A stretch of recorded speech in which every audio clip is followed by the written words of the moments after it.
Hello दोस्तों, स्वागत है हमारे चैनल जावा इन हैंड में। यह पीएल SQL ट्यूटोरियल की नई वीडियो है। इस वीडियो के अंदर मैं बात करने वाला हूं एनोनिमस ब्लॉक के बारे में। जैसा कि आपने अगर हमारी प्रीवियस वीडियो देखी होगी जिसके अंदर मैंने कवर करा था ब्लॉक स्ट्रक्चर, और वहां पे मैंने बताया था कि ब्लॉक स्ट्रक्चर कितने टाइप के होते हैं। उसी के अंदर का एक टॉपिक है एनोनिमस ब्लॉक, जो कि आज हम इस वीडियो के थ्रू कवर करेंगे। सो यहाँ पे मैंने स्क्रीन पे 7 क्वेश्चंस आपके शेयर करे हैं, 7 शेयर कर रहा हूँ, जो कि ज्यादातर एनोनिमस ब्लॉक से रिलेटेड पूछे जाते हैं। सो वीडियो को स्टार्ट करने से पहले आप सभी लोगों से रिक्वेस्ट है कि इस वीडियो को आखिरी तक देखें, और जो भी इस चैनल पे नए आए हुए हैं तो प्लीज चैनल को सब्सक्राइब कर लें और बेल आइकन पे जरूर क्लिक करें, ताकि जब भी हम कोई वीडियो आपके लिए अपलोड करते हैं तो उसका नोटिफिकेशन आपके पास पहुंच सके। सो चलिए आपका ना ज्यादा टाइम वेस्ट करते हुए बढ़ते हैं आगे। सो आप इस क्वेश्चंस को नोट डाउन कर सकते हैं और हर एक स्क्रीन के साथ हम इन चीजों को कवर करेंगे। सो हो सकता है अभी तक आपने इन क्वेश्चंस को नोट डाउन कर लिया हो। ठीक है, सो बढ़ते हैं हम अपने पहले क्वेश्चन पे। What is anonymous block in PL SQL। ठीक है, सो बात करें अगर डेफिनेशन की, सो सिंपल सी डेफिनेशन है इसकी, which block is not given any name is called a anonymous block. ठीक है, जो ब्लॉक जिसका कोई भी नाम नहीं दिया जाता उसको हम एनोनिमस ब्लॉक के नाम से जानते हैं। ठीक है, अब हम बात करते हैं इसके सिंटैक्स की। तो इसका सिंटैक्स काफी सिंपल है। अगर आपने हमारी प्रीवियस वीडियो देखी है उसके अंदर भी मैंने इसके सिंटैक्स को कवर किया था। यहां भी मैं आपको एक बार समझा देता हूं। ठीक है, सो एनोनिमस ब्लॉक स्टार्ट होता है डिक्लेयर कीवर्ड के साथ या बिगिन कीवर्ड के साथ। ठीक है, ये 3 सेक्शंस में डिवाइड होता है, डिक्लेरेशन सेक्शन, एग्जीक्यूशन सेक्शन और एक्सेप्शन हैंडलिंग सेक्शन। ठीक है, यहां पर आपका एग्जीक्यूशन सेक्शन ही मैंडेटरी सेक्शन होता है।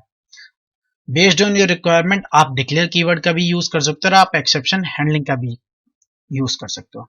मैं यहाँ पे आपके साथ 3 एग्जांपल शेयर करूंगा, विदाउट डिक्लेयर कीवर्ड के साथ, विद डिक्लेयर कीवर्ड के साथ और एक्सेप्शन हैंडलिंग के साथ। ठीक है, इन तीनों कीवर्ड्स का यूज करके मैं आपको एक एक एग्जांपल दूंगा।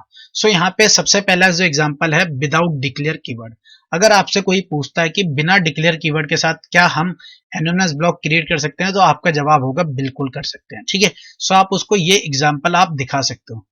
ठीक है, अगर मैं इसको रन करता हूं तो ये सक्सेसफुली रन हो जाता है। ठीक है, या आप क्या कर सकते हो, आप इसके अंदर कोई भी एक सिंगल स्टेटमेंट आप प्रिंट करवा सकते हो। बट आपको ये ध्यान रखना कि आप विदाउट, अगर आप इसके अंदर कोई भी स्टेटमेंट नहीं लिखते हो, सो आपको पीएल SQL कंपाइलर आपको एक एरर डिस्प्ले कर देगा। ठीक है, जैसा कि अगर आप यहाँ पे देखोगे और इस प्रोग्राम को मैं रन करता हूँ तो कुछ आपको इस तरीके की आपको एरर्स देखने को मिल सकती है। ठीक है, सो आपको हमेशा ध्यान रखना कि जब भी आप कोई एनोनिमस ब्लॉक क्रिएट करो तो एटलीस्ट एक स्टेटमेंट जरूर होनी चाहिए। ठीक है, सो यहाँ पे सिंपल में एक स्टेटमेंट यहाँ पे, इसीलिए यहाँ पे हमने एक सिंपल स्टेटमेंट डिफाइन करी है। ठीक है, सो हो सकता है आपको ये एग्जांपल समझ में आ गया। हम बढ़ते हैं हम सेकंड एग्जांपल पे। ठीक है, सो इस एग्जांपल में सिंपल सा हम क्या कर रहे हैं, डिक्लेयर कीवर्ड का यूज कर रहे हैं। यहाँ पर हम एक वेरिएबल डिफाइन कर रहे हैं और उसके अंदर एक स्ट्रिंग स्टोर करवा रहे हैं और उसी स्ट्रिंग को हम एक प्रिंट करवा रहे हैं। ठीक है, सो अगर आपको नहीं पता है कि पीएल SQL के अंदर किस तरीके से स्टेटमेंट को हम प्रिंट करवाते हैं, तो उसके लिए आपको इस लाइन को हमेशा ध्यान रखना है। ठीक है, सो ये एक पैकेज होता है dbms अंडरस्कोर आउटपुट। इसके अंदर डिफरेंट डिफरेंट मेथड होते हैं जो कि हम आने वाली वीडियोस के अंदर कवर करेंगे। उसी का एक मेथड है पुट लाइन, जिसके थ्रू हम अपने स्टेटमेंट को हम प्रिंट करवाएंगे, उसके आउटपुट को देखेंगे क्या हमारा आउटपुट निकल के आता है। ठीक है, सो सिंपल सा हम इस प्रोग्राम को हम डायरेक्टली रन करवा लेते हैं। ठीक है, ज्यादा लंबा प्रोग्राम नहीं है, आप समझ सकते हैं। एक वेरिएबल के अंदर एक स्ट्रिंग स्टोर है, उसको हम प्रिंट करवा रहे हैं। ठीक है, अगर आपको ये स्टेटमेंट यहाँ पे प्रिंट नहीं हो रहा स्क्रिप्ट आउटपुट के अंदर, ठीक है, सो आपको करना क्या है, आपको ये कैंसिल करना है और आपको ये स्टेटमेंट आपको एग्जीक्यूट करवानी है, सेट सर्वर आउटपुट ऑन। ठीक है, ये स्टेटमेंट अगर आप एग्जीक्यूट करवाते हो उसके बाद आप अपना प्रोग्राम को रन करवाते हो तो आपको ये मैसेज देखने को मिल जाएगा। ठीक है, जो भी आप अपने इस वेरिएबल के अंदर स्टोर करते हो यहाँ पे। ठीक है, सो ये आ गया आपका सेकेंड एग्जाम्पल डिक्लेयर कीवर्ड के साथ। अब हम थर्ड एग्जाम्पल ले लेते हैं जहां पर हम एक्सेप्शन को हैंडल कर रहे हैं। यहाँ पे सिंपल प्रोग्राम है जो कि आपने डिफरेंट डिफरेंट प्रोग्रामिंग लैंग्वेजेस में भी देखा होगा कि हम एक नंबर को एक जीरो से डिवाइड कर रहे हैं, तो वहां पे एक एक्सेप्शन अकर हो रही है। उसी एक्सेप्शन को हम यहाँ पे, उस एक्सेप्शन का आने के बाद हम एक स्टेटमेंट हम प्रिंट करवाते हैं। ठीक है, सिंपल हमने क्या करा है, डिक्लेयर बिगिन एक्सेप्शन और एंड। ठीक है, यहाँ पे हमने अपने वेरिएबल्स डिफाइन कर दिए और इसी वेरिएबल्स के अंदर इस वैल्यू को स्टोर करवा रहे हैं, ठीक है। और फिर इस स्टेटमेंट के थ्रू हम इस वैल्यू को हम प्रिंट करवाएंगे कि हमारे इस वेरिएबल के अंदर क्या वैल्यू आ रही है, ठीक है। अगर कोई इस स्टेटमेंट को रन करते हुए कोई एक्सेप्शन अराइज हो जाता है तो वो हमारा ये सेक्शन उसको हैंडल करता है, जिसे हम एबनॉर्मल कंडीशंस कहते हैं, ठीक है। तो डिफरेंट डिफरेंट टाइप के एक्सेप्शंस होती है, तो उसमें मैं एक टाइप यहाँ पे यूज कर रहा हूँ अदर्स, ठीक है। सो जब हम एक्सेप्शन की वीडियोस बनाएंगे तो उसके अंदर हम सारी एक्सेप्शंस को कवर करेंगे, ठीक है। तो यहाँ पे जब भी कोई ऐसी एक्सेप्शन आती है जो कि हम आइडेंटिफाई नहीं होते, उसके लिए हम अदर्स यूज करते हैं, ठीक है, जिसके बारे में नहीं पता होता। सो उसके लिए हम यहाँ पे यूज कर रहे हैं और यहाँ पे हम सिंपल क्या कर रहे हैं, हम एक स्टेटमेंट प्रिंट करवा रहे हो कि आप एक्सेप्शन सेक्शन में आ चुके हो, ठीक है। अगर मैं इसको रन करवाता हूँ तो आप यहाँ पे देखोगे कि मैं यहाँ पे क्या प्रिंट हो रहा है, एक्सेप्शन। कहने का मतलब आपका ये सेक्शन यहाँ पे प्रिंट हो रहा है, ये सेक्शन इस एग्जीक्यूट होने के बाद ये वाला जो स्टेटमेंट आपकी एग्जीक्यूट नहीं हुई है। क्यों? क्योंकि यहाँ पे एक्सेप्शन अराइज हो गया कि आप किसी नंबर को 0 से नहीं क्रिएट कर सकते। देन क्या हुआ, ये एग्जीक्यूट हो गया। सो आपको ये तीनों एग्जांपल समझ में आ गए होंगे। अब हम चलते हैं नेक्स्ट एग्जांपल पे। अब नेक्स्ट एग्जांपल हमारा नेक्स्ट क्वेश्चन से रिलेटेड है। सो यहाँ पे आपके ये तीनों क्वेश्चंस आपके कवर हो चुके हैं, ठीक है। What is anonymous block, syntax और एग्जांपल।